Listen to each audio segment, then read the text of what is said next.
My guest today is filmmaker Damien Chazelle. He wrote and directed Whiplash. It won the top audience and grand jury awards at the 2014 Sundance Film Festival.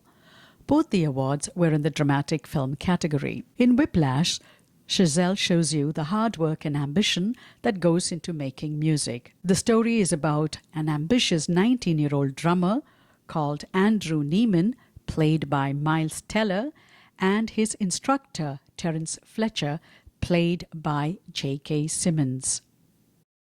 So, Damien, you're here for the Mill Valley Festival, and I see you're wearing a Mill Valley Festival. Yeah, they gave it to me. Did Lars Ulrich give it to you? No, Mark gave it to me, the head of the festival. He gave one to Lars too, so we have matching sweaters now, which is all I've ever wanted in life. Really? What was it like to be on stage with Lars Ulrich? Is it Ulrich or Ulrich?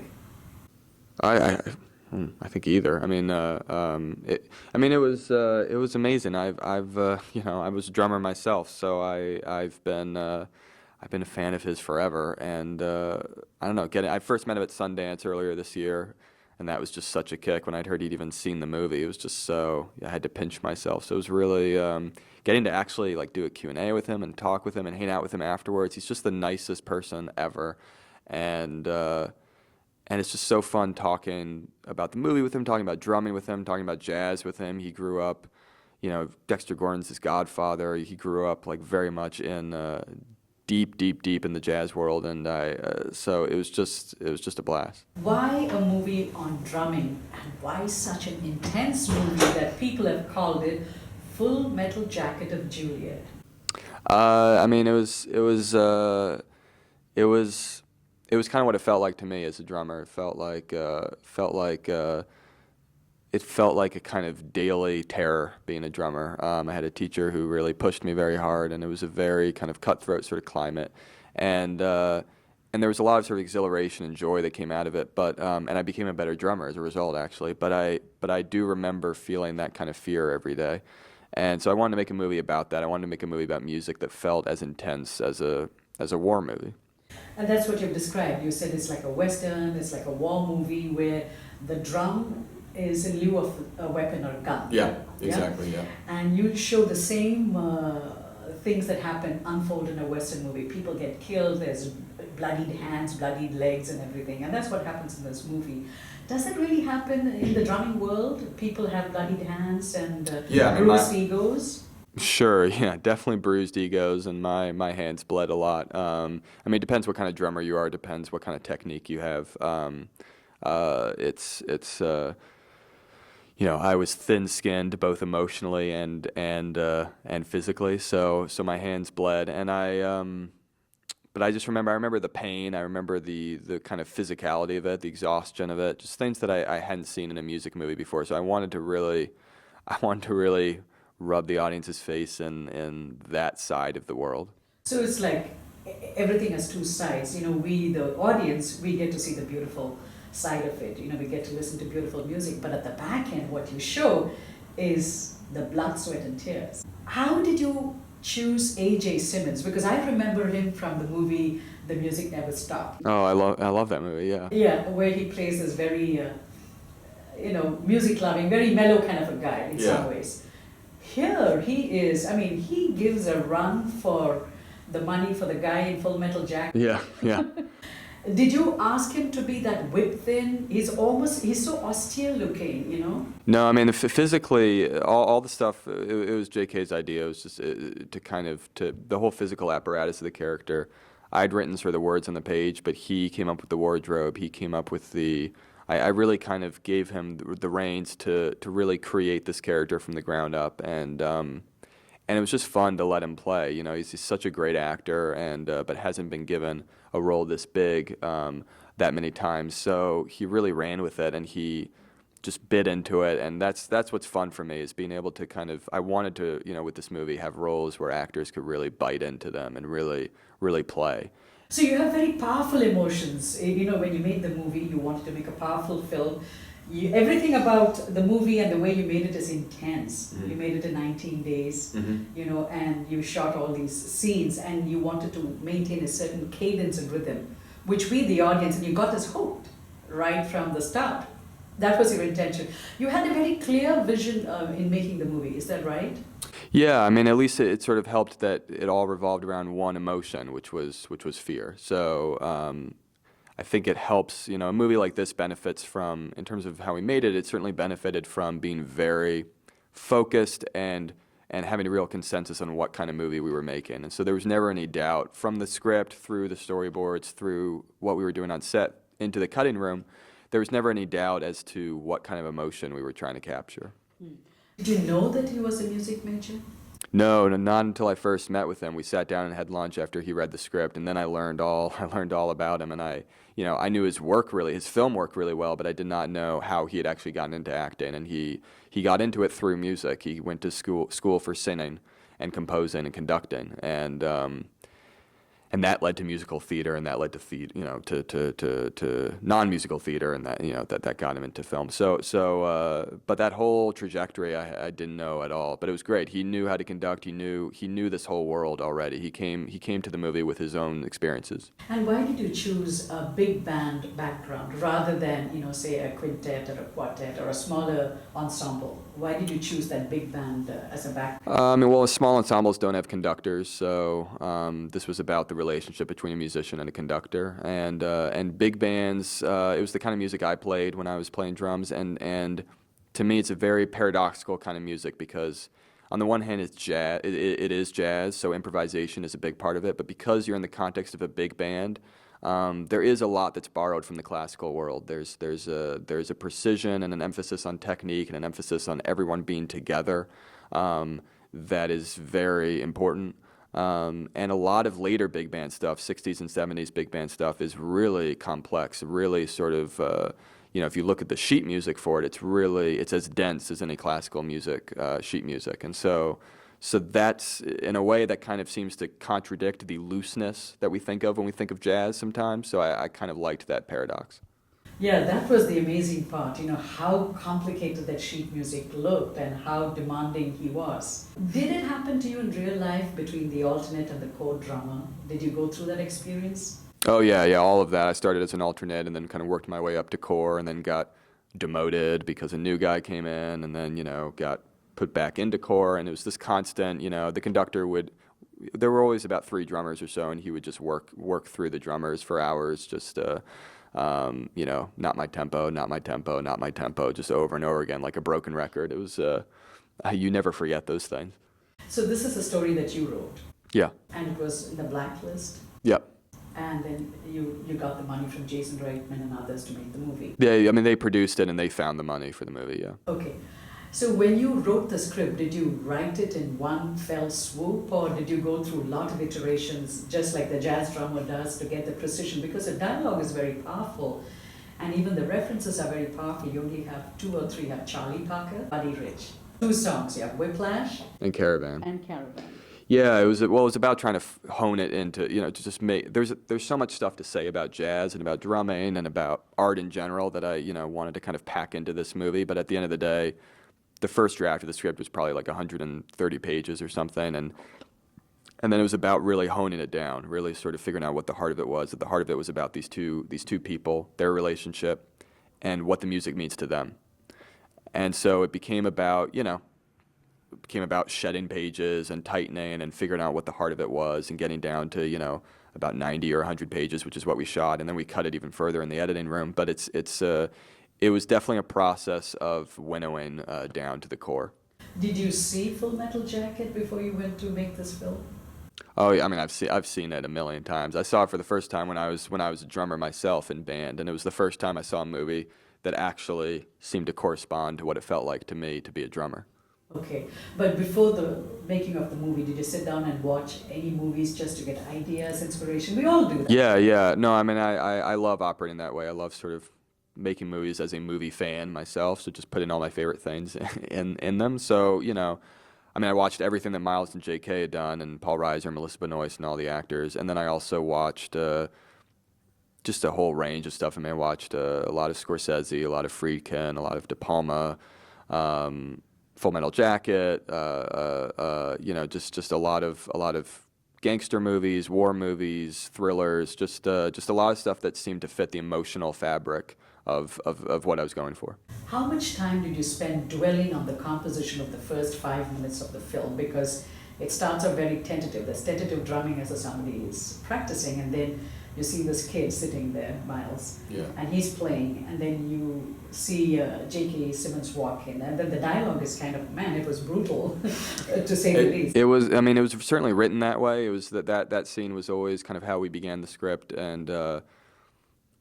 but, you know, we shot it, we edited it, and then actually in editing, we wound up trying a lot of different openings as well. We tried kind of starting the movie much later. We tried kind of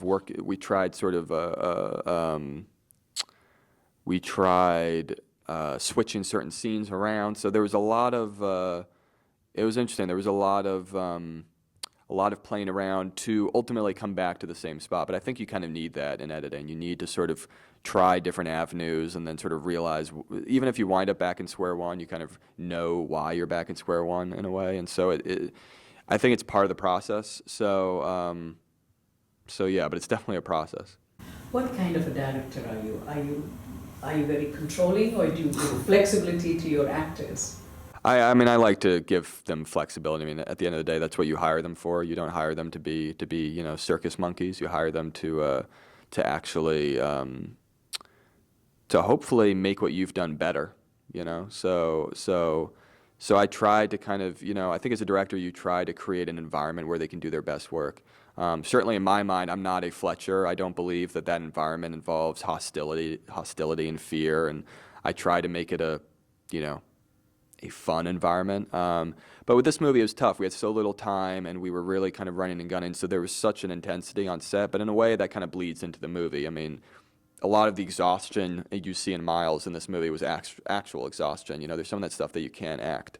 And so life imitated art a little bit, but certainly I tried to kind of, I try to get that balance where you're hyper prepared and you have a hyper precise sense of what you want the movie to look and feel and sound like on the screen, but you have to kind of give the people you're working with enough leeway to actually work and not just to follow orders, because otherwise you should do everything yourself. Hyper is a favorite word of yours. In an interview, you said you wanted hyper attention. The audience's hyper attention. Yeah. I guess there are a lot of things about this movie that are hyper. What did you learn from your musical experience? How has it molded you as, you know, an artist and a director? I mean, I certainly developed a work ethic from it. I mean, I always had a work ethic, but you know, I really got one drilled into me playing music, and this idea that you get good at stuff by practicing it. You know, I think that's something that I think a lot of sort of movies about musicians or movies about geniuses kind of don't really focus in on, is the sheer hard work.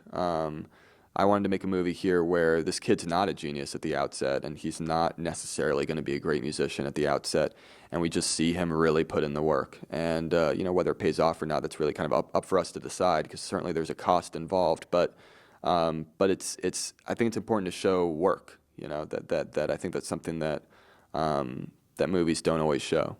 The hard work that goes behind any piece of work. Yeah, this stuff is not just, you don't just roll out of bed and become Charlie Parker. You work for it. And that was the message. But is it also, in another interview you had mentioned that in America you try to get success at any rate or at any cost. Was that one of the underlying messages of this film? Yeah, in the sense that I don't think it's necessarily a happy ending at the end of the film. I definitely think it's excellence at any cost, with the emphasis on at any cost. And I think morally that poses all sorts of problems. And What, like what? Well, just, you know, it comes at the expense of human compassion. And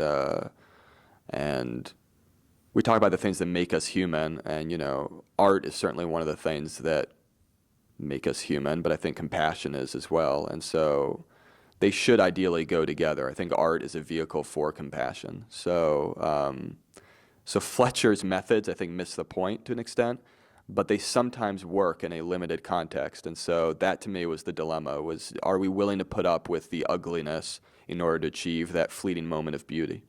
And maybe that's why you had the father, Miles's father, as a bit of a mellow guy, openly showing love. Yeah, he's the other side of that coin. Okay, that was it. How did you get Miles to act in this film?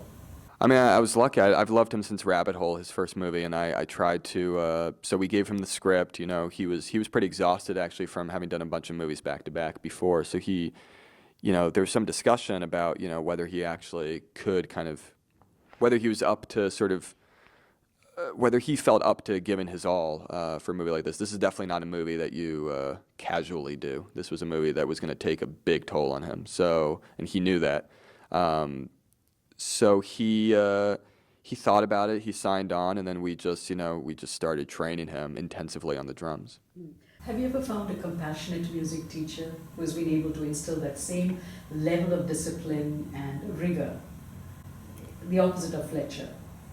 I mean, my own band conductor certainly, I think, was compassionate underneath the hardened exterior, but I've had very kind of kind music teachers, and great music teachers of all stripes, but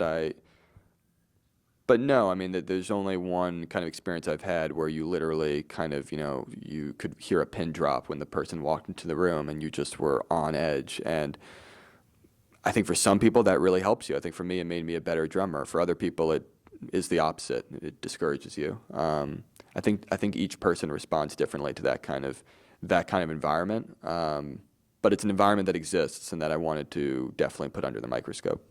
I like that phrase, good job. Fletcher uses it in the film and he says those are the two words he hates the most in English. Is that something that you also don't like, good job, that you also strive for excellence? Sure, yeah, I do, but I also, I like, it's like, I think people can be nice to each other, and I don't exactly share Fletcher's utter hatred of that phrase, but I see where he's coming from. I do think there's something to be said for not coddling people and demanding greatness from them and pushing them. I think Fletcher's philosophy is very compelling. I think it's his methods that I think make the difference and that I don't agree with necessarily. So you subscribe to the philosophy of excellence, that is, Yeah, put your best foot forward. Yes, but also compassion. Yes. What kind of music do you listen to these days? A little bit of everything. I mean, I certainly still listen to a lot of jazz. I listen to a lot of. I'm working on my next movie, sort of in the style of an old MGM musical. So I'm listening to a lot of that stuff right now. A lot of.